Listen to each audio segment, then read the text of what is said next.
Francesco, here we are again. We're talking about this important time now in the spring, Taurus time. Let us know what is going on astrologically in this coming week.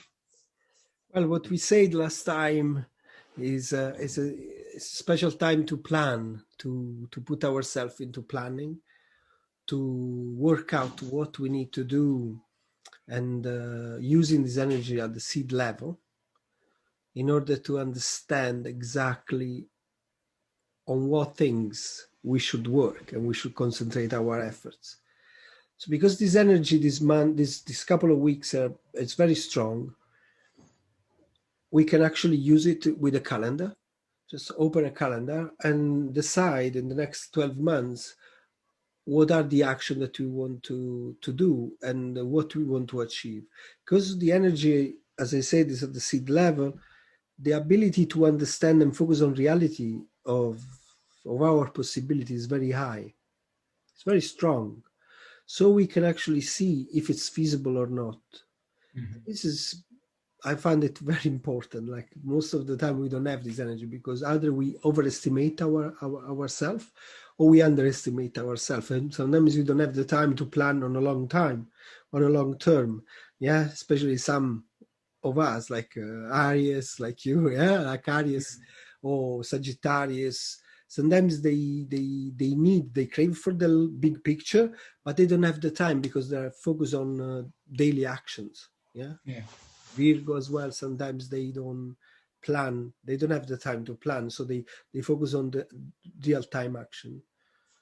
And this is the right time to actually start to do that, to sit down and relax, having a tea, and with the calendar open, try to find out what you want to achieve this year, when I'm going to achieve it. And then we're going to have these 3 days around the 26, 27, 28 of clarity. Mm-hmm. And this kind of clarity will come in a sort of, may come as a dream, yeah, or may come as a vision, or may come as just an inspiration. Well, we have a very strong energy coming to us during the full moon, which is going to tell us a little bit about what we can do, how do we see ourselves in the future. When we're talking about future, we're talking about the next few years. So we're going to have a kind of inspiration and the possibility to really make a path with our own self about what we want to do it. And this clarity is going to be very strong. It doesn't last long. So we need to make the most out of it. And maybe perhaps is advisable to just take the time and recognize this information, maybe write down on a notebook or a piece of paper, and just as a reminder, because that will create a sort of agreement that we do with our own self, and it can have a tremendous impact in our life. So that will be like my question for you, Peter. How can we use the Enneagram to actually store this information and maybe make the most out of it for our future reference and use this information in the most optimal way? Yeah, interesting enough. We're coming now from a place of Taurus, which is 9, in the Enneagram, which is complacent, which is leaning back, take it relaxed, don't do much, understand everybody, and be in this comfort zone. Now we have to move into 3, which is the achieving point, which are people who try to climb up the ladder. They think when they're on the top of the ladder, they will be happy, but by then in the end of their career, when they're achieving their top, they're alone again. So that's not what we want to do, but we want to balance our own complacency, our own laziness, our own comfort zone with structured effort. We do not need to claim a ladder of a career of a company, but we have to claim the ladder of our own life, of our own value system in order to grow in the right direction. And for that, we need a planner. We need at least an image of what our path should be.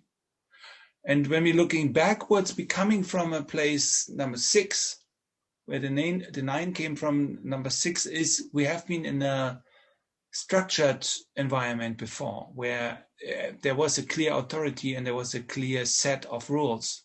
And we escaped this by withdrawing ourselves into privacy, into comfort zone. Now we have to go out again into society, but with a clear goal, as individualists, but also as people who take care of the community, of other people, of the whole of humankind and the world, and not only looking for ourselves alone. The tree has two wings. The one wing is the tree has two wings. The one wing is the two, which is the helper, the archetype of the big mother, the Italian mother. And the four is the archetype of the individualist, the artist, which has very deep feelings and cultivates his specialness by being not understood or being very profound, like Van Gogh, a very unique artist. But the tree can use these two wings in order to balance their own focusness only on personal career issues. This is individual, but also totally connected. So this will be a new way of living in the next years in the new age of Aquarius, to take care of all of it, but be at the same time individualist. Does that make sense in the dance of the stars, Francesco? Absolutely, absolutely. And that's very interesting, like this parallel between the Enneagram and the astrology, especially if we look at the age of Aquarius that we are in, and Pluto that is leading slowly until the 2023, this energy of big transformation, of death and rebirth, and the fact that we are going into a new idea of society that is based and founded on humanity. So it's not changing actually the idea of government or something like that, but it's changing the purpose, because the purpose is not going to be getting rich or getting powerful, but is about how do we best serve the people that we want to serve. Mm-hmm.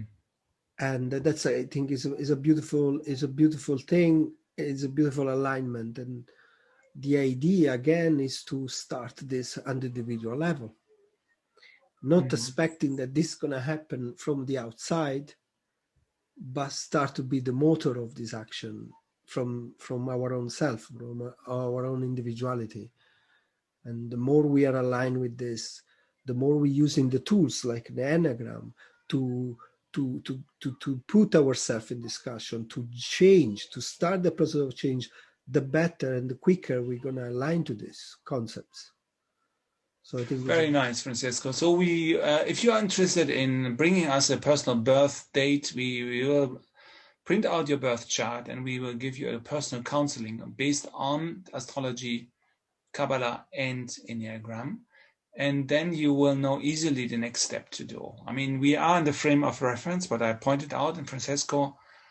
But of course, your own journey will be more personal when we talk with you. You will know more specifically what to do next, where you are in your journey of your life.